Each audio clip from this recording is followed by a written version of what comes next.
Aleluia! Graça e paz, meus irmãos, amém? Como é bom nessa manhã estarmos aqui juntos para exaltarmos o nome do nosso Deus.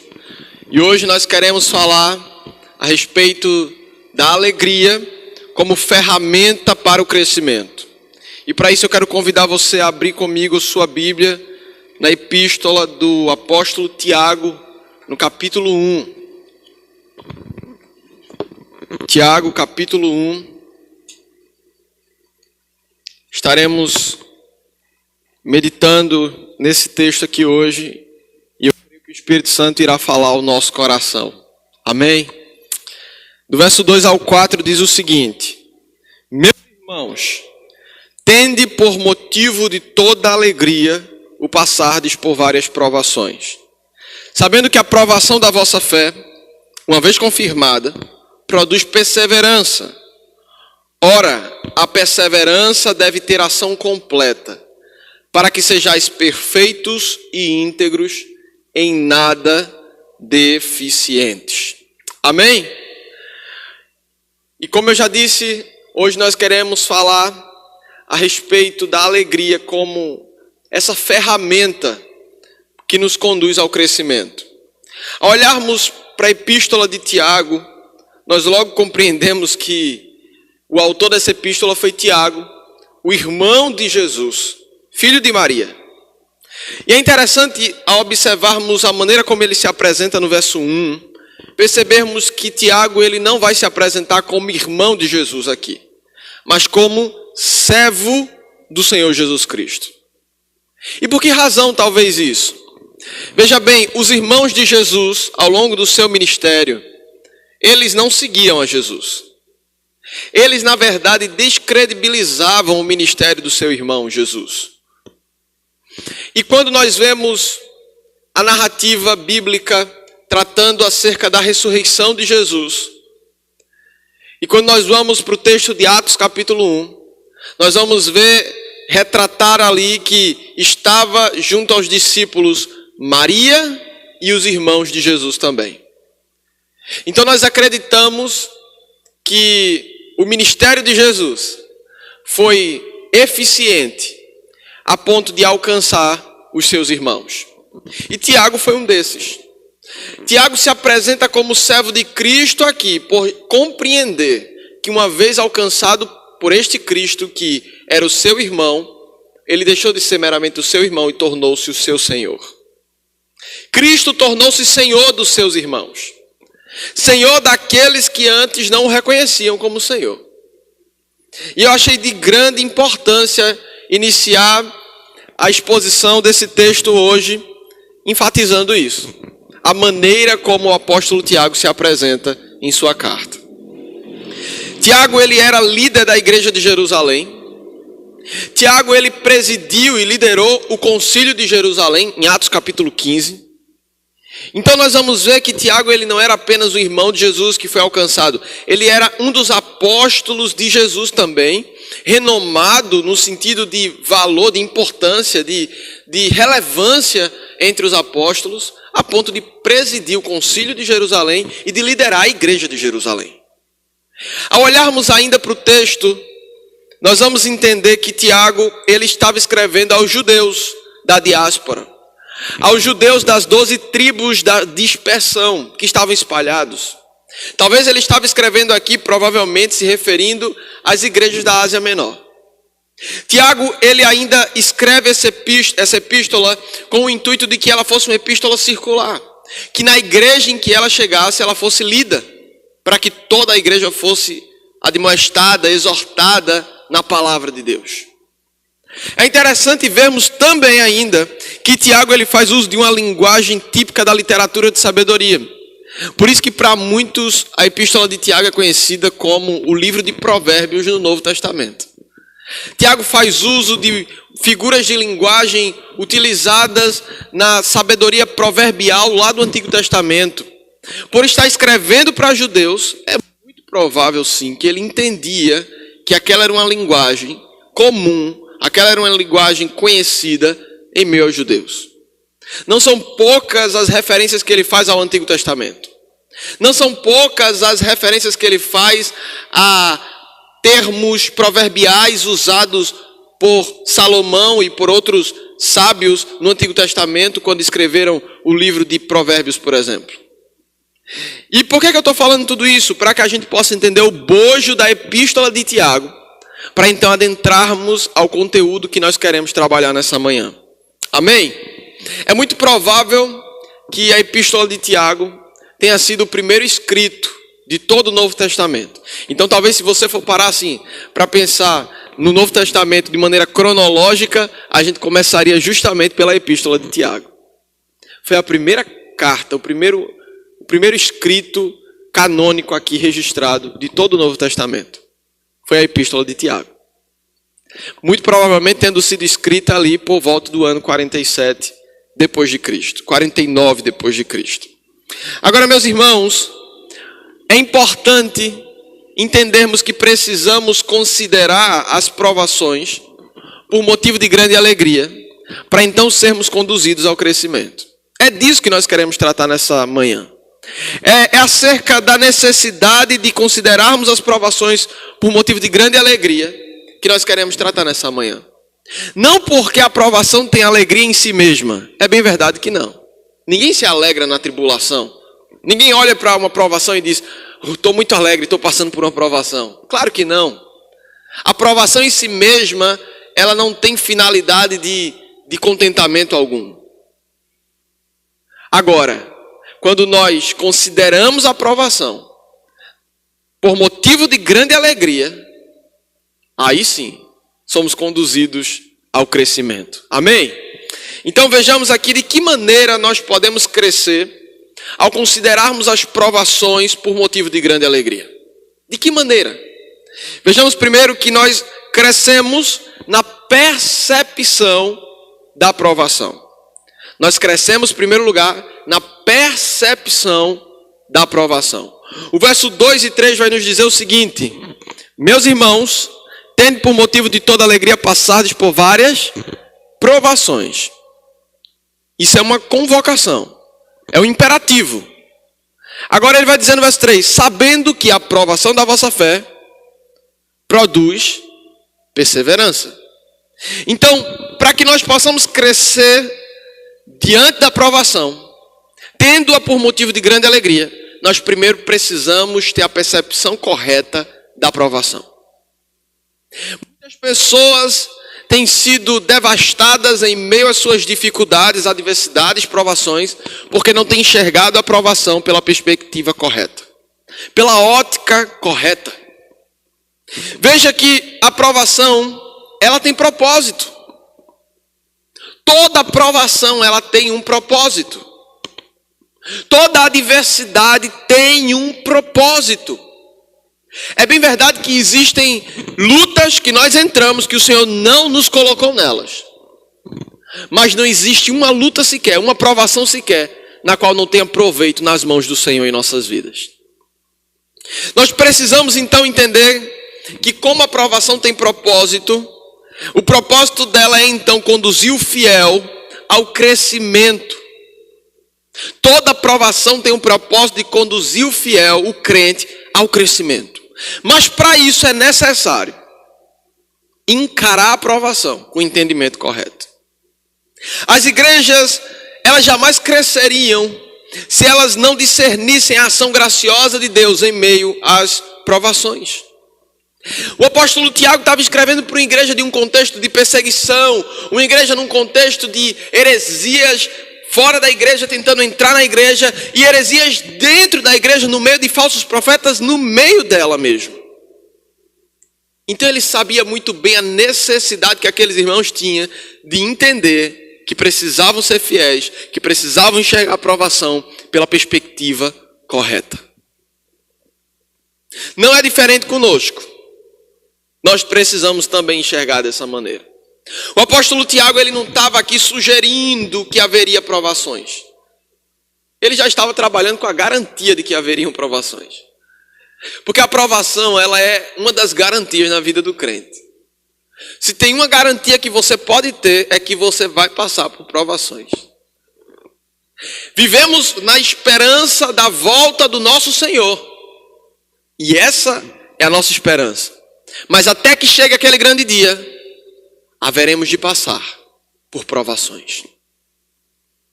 Ao olharmos ainda para o texto de Tiago 1, no verso 12, poucos versículos abaixo desse aí que nós lemos, desses versículos que nós lemos, nós vamos ver que vai dizer o seguinte, eu estou lendo aqui na versão NVI, diz o seguinte: feliz é o homem que persevera na provação, porque depois de aprovado, receberá a coroa da vida que Deus prometeu aos que o amam. Feliz. Feliz é aquele homem que persevera na provação. Bem-aventurado é o homem que persevera na provação. A recompensa para aqueles que passam pela provação é para aqueles que enxergam a provação pela perspectiva correta. Nós não podemos nos enganar, meus irmãos. Temos que ter a percepção correta da provação.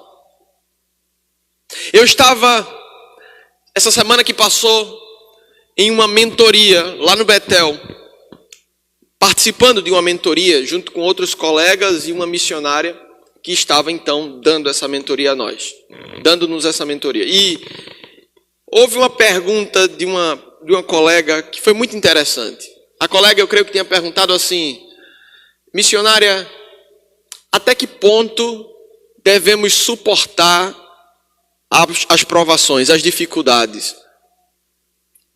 E em sua resposta, a missionária disse o seguinte, ela disse: depende de como você tem encarado as provações e dificuldades.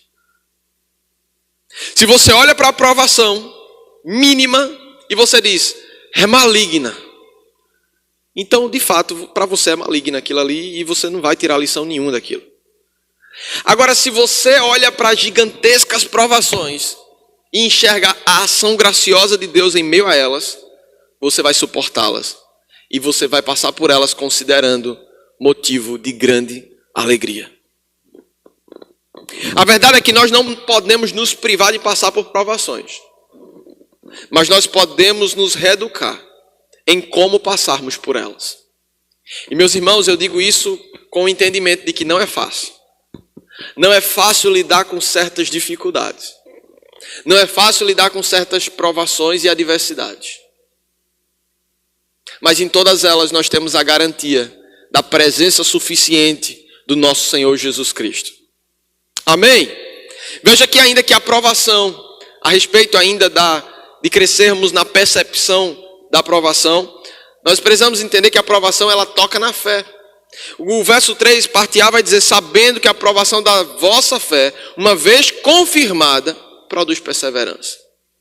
Primeira coisa que a provação faz em nós é provar a nossa fé. É tentar a nossa fé. É buscar desestabilizar a nossa fé. A perseguição da igreja deveria ser considerada com toda alegria ali. Os desafios da vida cristã ali deveriam ser considerados, enfrentados com grande alegria. Porque toda provação, ela toca na fé. Seja perseguição, seja enfermidade, seja problemas emocionais, sejam problemas espirituais, seja qual for o desafio ou problema que enfrentemos, eles vão tocar na nossa fé. Seja qual for a provação. Seja qual for a dificuldade. E eu acho muito interessante, ao olhar para o apóstolo Paulo, enxergar a postura perseverante do apóstolo Paulo diante de dificuldades tão sérias e tão legítimas como as que ele passou. Ao olharmos para o texto de 2 aos Coríntios, capítulo 4, do verso 7 ao 18, nós vamos enxergar uma fala do apóstolo Paulo ali, onde tipicamente em nossos dias chamaria assim, ele estava no lugar de fala dele, né? No direito de fala dele, porque ele sabia bem o que era suportar as provações. Mas eu acho muito interessante a palavra que ele traz aqui no capítulo 4, do verso 7 ao 18. Ele vai dizer o seguinte, em 2 aos Coríntios: mas temos esse tesouro em vasos de barro, para mostrar que o poder que a tudo excede provém de Deus e não de nós. 8. De todos os lados somos pressionados, mas não desanimados. Ficamos perplexos, mas não desesperados. Aí ele vai dizer ainda, somos perseguidos, mas não abandonados. Abatidos, mas não destruídos. Trazemos sempre, olha o verso 10, que coisa poderosa. Trazemos sempre em nosso corpo o morrer de Jesus, para que a vida de Jesus também seja revelada em nosso corpo.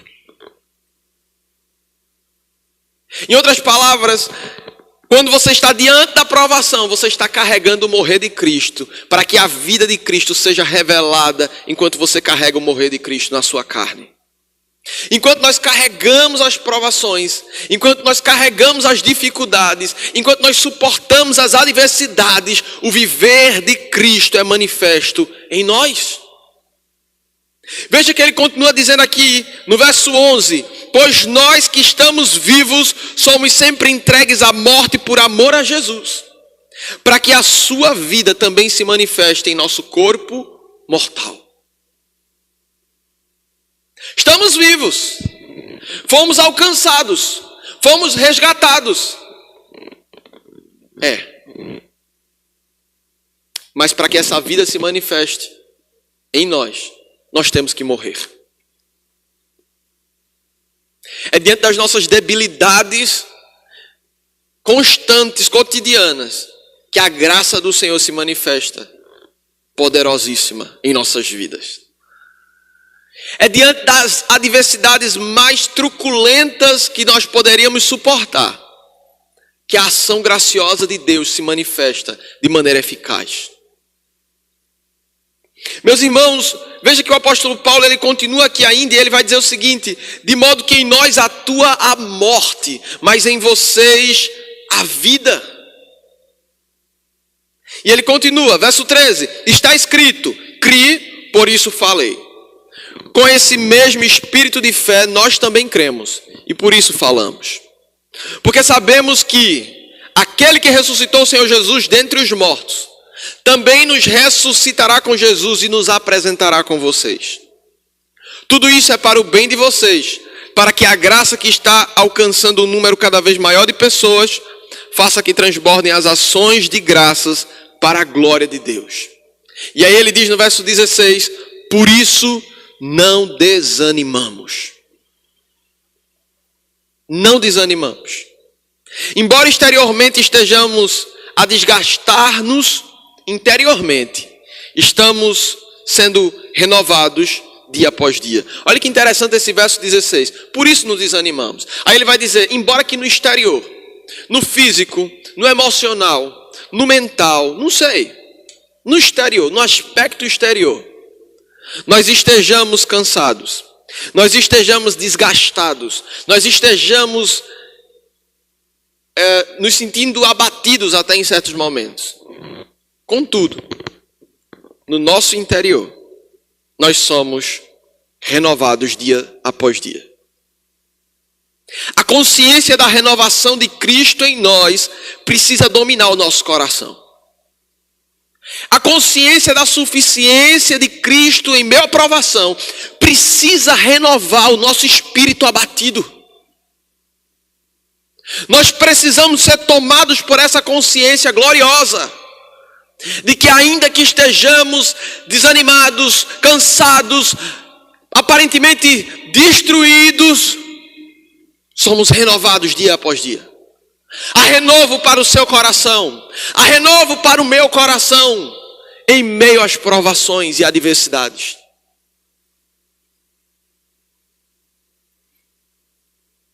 E ele diz ainda no verso 17, pois os nossos sofrimentos, leves e momentâneos, estão produzindo para nós uma glória eterna que pesa mais do que todos eles. Eu acho interessante demais o modo como ele aborda aqui os sofrimentos. Ele faz uso de dois termos que talvez para alguém que esteja lendo assim diga, meu Deus, que eufemismo do apóstolo Paulo. Sofrimentos leves e momentâneos. Poderia até dizer momentâneos, né? Porque a gente sabe que todo sofrimento é momentâneo. Aguardamos ansiosamente a vinda do nosso Senhor, onde tudo se findará, não haverá mais dor, choro. É bem verdade. Mas ele usa o termo junto a momentâneos, o termo leves e momentâneos. E eu tenho plena convicção de que o apóstolo Paulo não estava sendo hipócrita aqui no uso da palavra. Ele acreditava de verdade naquilo que ele estava dizendo aqui. Ele padeceu dores terríveis, perseguições, desprezo, vergonha, humilhação, necessidades. Não foram poucas as provações do apóstolo Paulo. Mas diante das tribulações, diante dos sofrimentos, ele considera tudo como leves e momentâneos. Por que leve e momentâneo? Porque a esperança está naquilo que vem adiante. Por isso que ele continua dizendo aqui, estão produzindo, os sofrimentos leves e momentâneos estão produzindo o quê? Estão produzindo para nós uma glória eterna que pesa mais do que todos eles. A glória eterna produzida em meio às provações pesa muito mais do que as próprias provações. Será que agora a gente já começa a considerar por motivo de grande alegria as provações? Amém? É isso que o Senhor deseja de nós. E o verso 18 ele vai concluir a fala dizendo assim, dito isto tudo, fixamos os olhos naquilo que não se vê. Pois o que se vê é transitório, mas o que não se vê é eterno. Onde estão os seus olhos diante da provação? Precisamos enxergá-la com a percepção correta. Precisamos observar o momento de adversidade pela ótica de Jesus.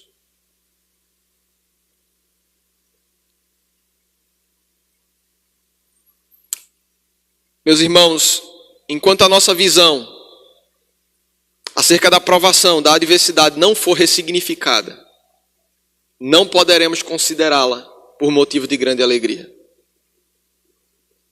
É necessário que haja fé. A nossa cosmovisão do problema, ela precisa ser redimida.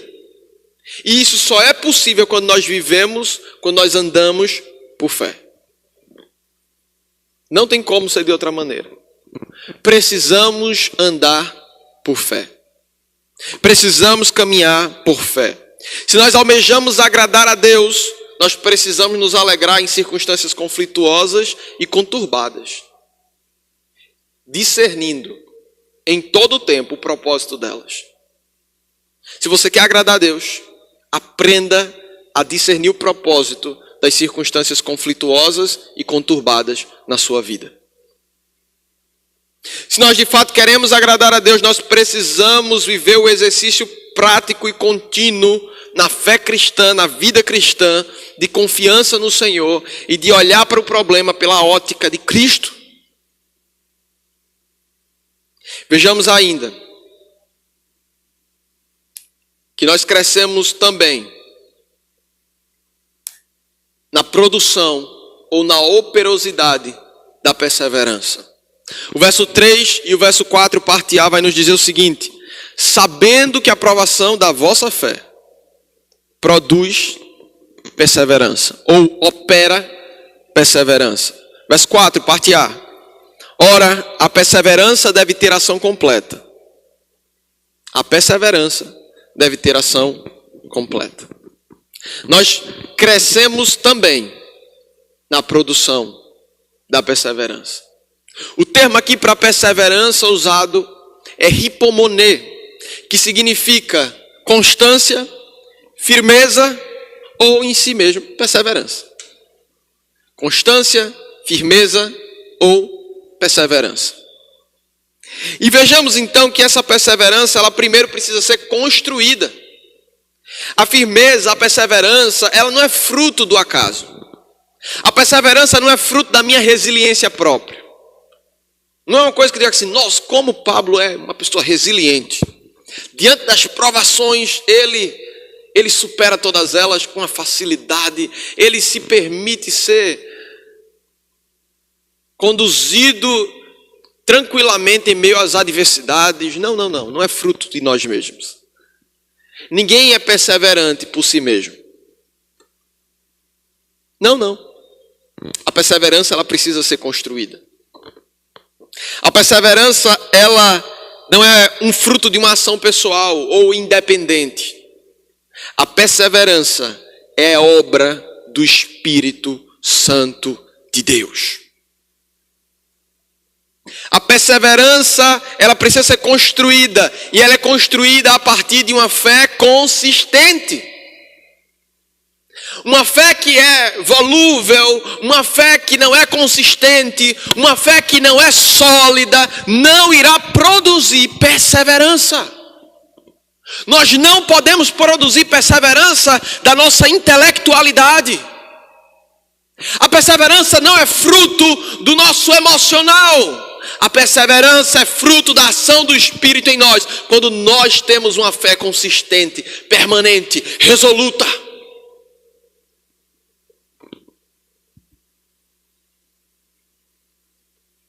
Aleluia. Vejamos ainda que a perseverança, ela precisa ser construída, ela precisa também ser desenvolvida.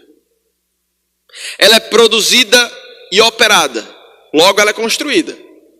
Mas significa dizer que não é algo automático, mas sim cumulativo. O desenvolvimento da perseverança é cumulativo. As experiências ao longo da caminhada cristã são experiências que visam nos conduzir a desenvolver a perseverança. O exercício prático da nossa fé. O exercício contínuo da nossa fé. Porque cada provação é a oportunidade ideal para desenvolver a fé, que consequentemente produz perseverança. Eu vou repetir isso aqui. Cada provação é a oportunidade ideal para desenvolver a nossa fé, que por sua vez opera ou produz perseverança. É diante das circunstâncias que a perseverança vai sendo desenvolvida.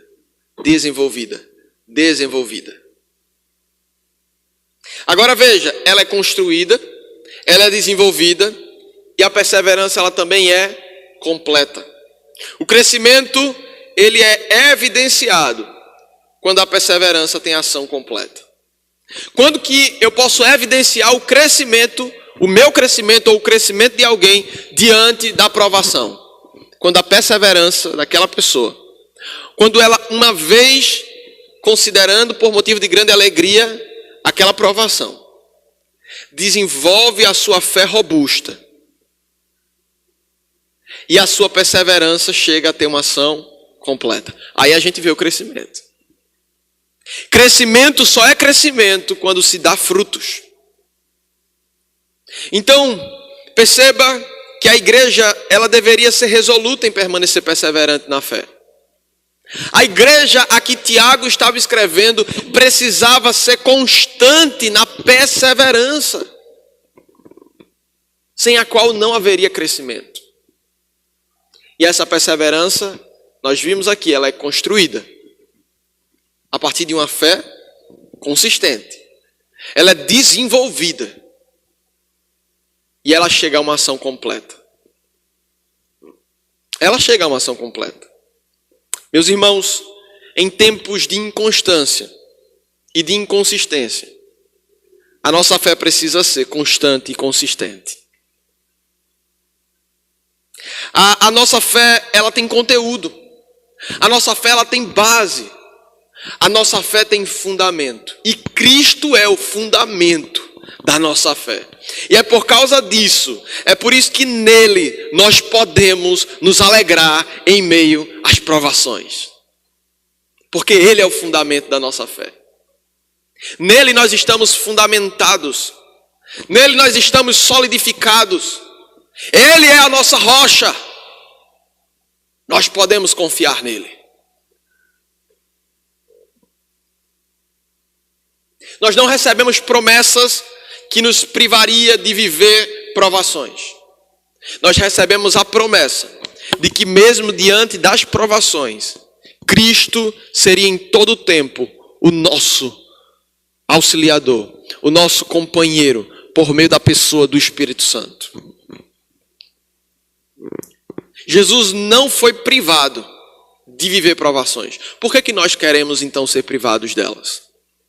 Ao olharmos para o texto de Hebreus, eu acredito que capítulo 5, deixe-me conferir, versículo 8.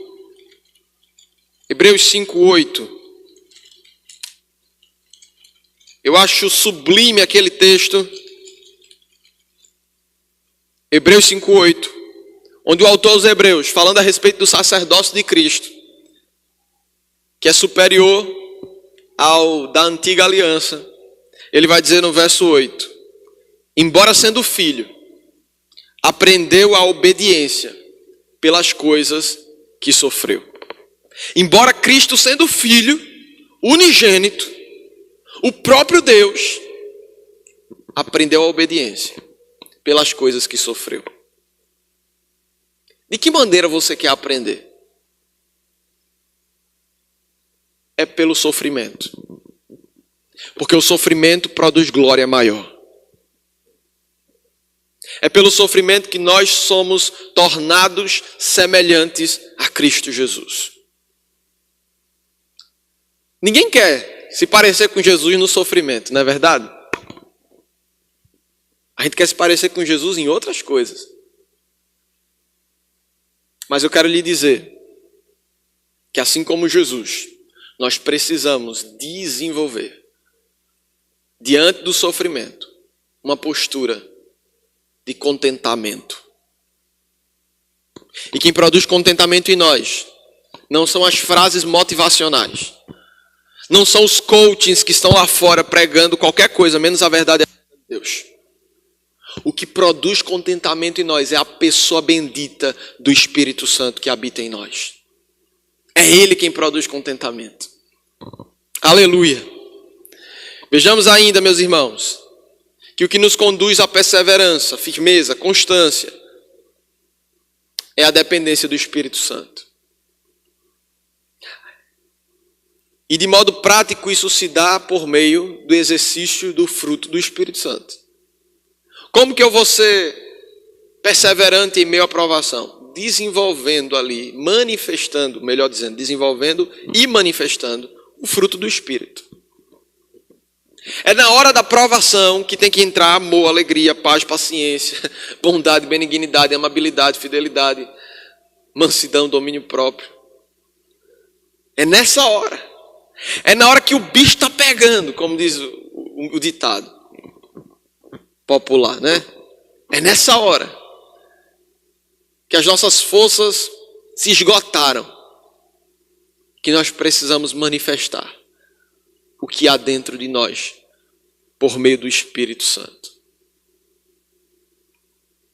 Vejamos aqui ainda, por último, que nós crescemos sendo perfeitos e íntegros. O verso 4 vai nos dizer que a perseverança deve ter ação completa. Mas essa ação completa da perseverança tem uma finalidade: para que sejais perfeitos e íntegros, em nada deficientes. E ser perfeitos ou maduros é fruto da perseverança completa. O termo aqui para perfeitos é teleios no grego, que significa completos, levado ao fim, finalizado, concluído. Então, quando a finalidade da perseverança completa chega em questão, nós vemos que nós nos tornamos pessoas finalizadas, concluídas, completas, levadas ao fim. Em outras palavras, perfeitas, maduras. Isso é rápido? É não. Às vezes leva toda uma vida. Mas o exercício de considerar a provação por motivo de grande alegria precisa ser contínuo na nossa vida. Nós não podemos desanimar nesse caminho. Sem perseverança completa, não tem crente completo. Sem perfeita perseverança, não tem crente perfeito. Ao olharmos para o texto de Efésios, capítulo 4, onde o apóstolo Paulo estava trazendo instrução à igreja a respeito da ação de Deus dentro dela no ambiente eclesiástico, que ele mesmo institui os seus ministros nos ofícios para a edificação dos santos. Nós vamos ver no verso 13, que ele vai dizer: até que todos alcancemos a unidade da fé e do conhecimento do Filho de Deus e cheguemos à maturidade, atingindo a medida da plenitude de Cristo. O propósito de Deus em meio à nossa vida cristã desenvolvida nessa terra é que nós alcancemos a unidade da fé e do conhecimento do Senhor Jesus Cristo, do Filho de Deus. O propósito de Deus em meio à provação é que cheguemos à maturidade. Não há maturidade sem provação, sem abalos. Não há perfeição, não há completude, não há maturidade. Nós precisamos atingir a medida da plenitude de Cristo. E para isso só se dá por meio da maturidade. E sem provação, sem fé aprovada, sem perseverança, tendo ação completa, nós não poderemos ser maduros. E consequentemente não chegaremos, não atingiremos a medida da plenitude de Cristo. Vejamos ainda que ele não só diz que nós crescemos sendo perfeitos ou maduros. Ele também usa um outro termo aqui, que é íntegros. Para que sejais perfeitos e íntegros. Íntegros ou completos também é fruto da perseverança completa. E o termo usado aqui, holokleroi, em grego, vai significar justamente imaculado, sem culpa, livre de pecado, consumado. Para que nós sejamos livres de pecado, imaculados, consumados, completos, nós precisamos ser perseverantes. Nós precisamos considerar a provação por motivo de grande alegria. Passarmos por ela. Precisamos passar pela provação olhando para Jesus. Pois é dele que vem a resposta. É dele que vem o sustento. É dele que vem a nossa esperança. Nós precisamos suportar a provação aos pés da cruz.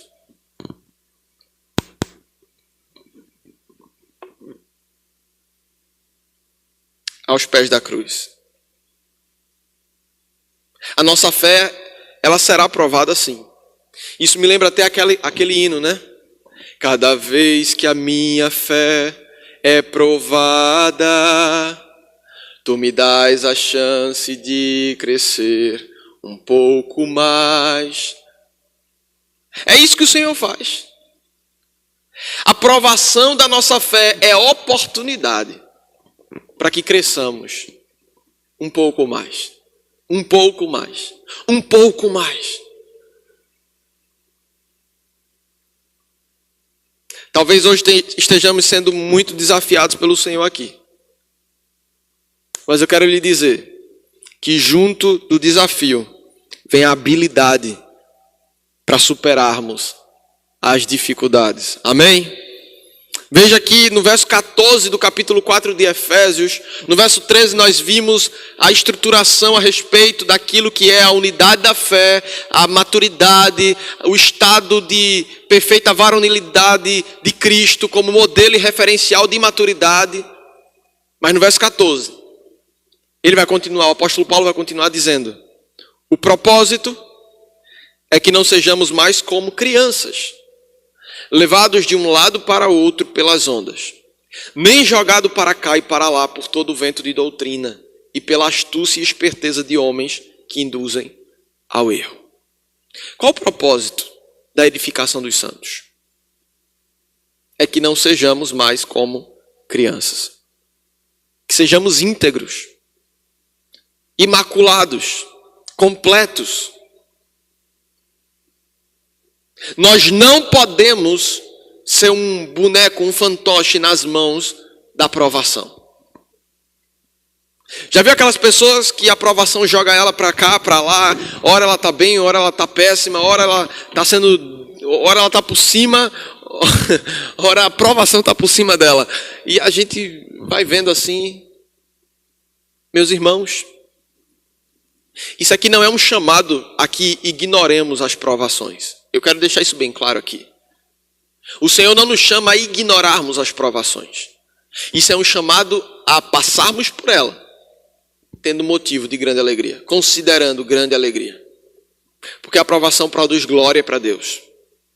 A aprovação nos conduz à perseverança, à maturidade, à integridade, à completude. Nós não podemos ser peças nas mãos das circunstâncias. A nossa fé, como eu disse, ela precisa ser consistente. Uma pessoa de fé consistente, ela não se deixa levar pelos vendavais. Os ventos não nos levam, nem nos jogam de cá para lá e de lá para cá. Não.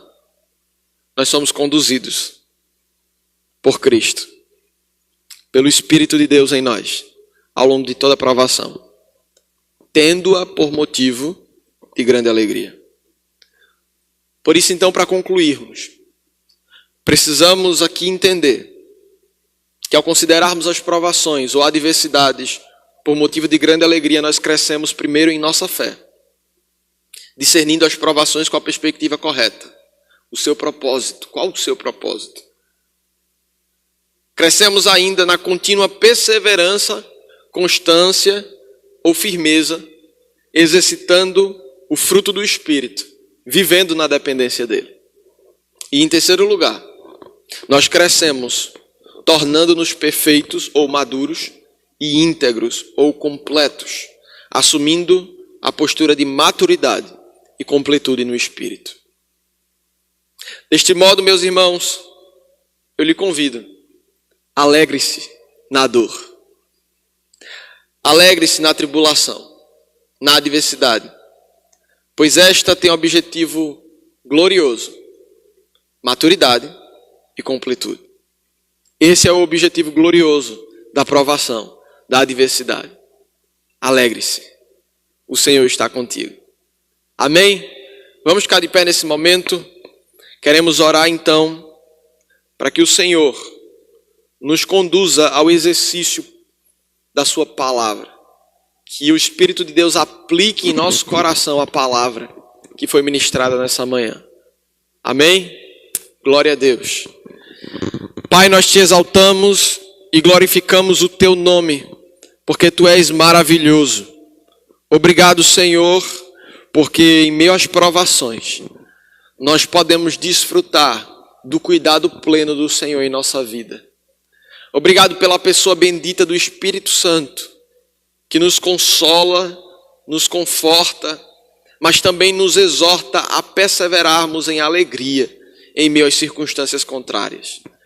Eu te peço que cada um dos teus filhos neste lugar sejam conduzidos pelo teu Espírito em meio às provações e adversidades, para olhar para elas pela perspectiva correta, pela ótica de Jesus, pela cosmovisão da palavra de Deus. Nós te pedimos, Senhor, que o Senhor aplique em nosso coração a tua palavra, para que venhamos a te agradar por meio do nosso estilo de vida. Conduze-nos em paz, cada um aos seus lares, dando um almoço abençoado em família, e que logo mais à noite nós estejamos neste lugar novamente para cultuarmos ao Senhor, em comunidade, exaltando e glorificando o teu nome. Te louvamos por tudo que o Senhor tem feito, e é no santo nome de Jesus que nós oramos. Amém. Amém, meus irmãos. Deus vos abençoe em Cristo.